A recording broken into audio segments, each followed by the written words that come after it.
DPO Muzaffargarh Nadeem Abbas की हदायत पर जराइम पेशा नासिर के खिलाफ जारी ग्रैंड ऑपरेशन में DSP सिटी अजमतुल्लाह गुरमानी की निगरानी में SHO civil line Hussain Ali Shah और उसकी टीम की शानदार कामयाबियां तसलसल के साथ जारी है। सबसे बड़ी कार्रवाई 2012 के कत्ल के मुलजिम बाबर मुनीर को डेरा इस्माइल खान से नाजायज असला समेत गिरफ्तार करना है,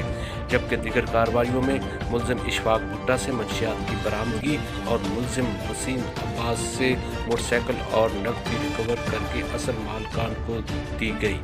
मुसलसल बेहतरीन कारकर्दगी पर DPO मुजफ्फरगढ़ नदीम अब्बास ने SHO हुसैन अली शाह और उसकी टीम में शामिल सब इंस्पेक्टर मुस्तकीम साजिद, मोहम्मद इकबाल, मुबशर हसन और ASI नज़ीर अहमद, मोहम्मद नवाज और हेड मुहर्रर तारिक जवेद, कांस्टेबलान में मोहम्मद आसिफ, मोहम्मद जुबैर, जवेद सलीम, मोहम्मद इमरान, मोहम्मद अशरफ और मोहम्मद वसीम को नकद इनाम के साथ तारीफी सर्टिफिकेट भी दी।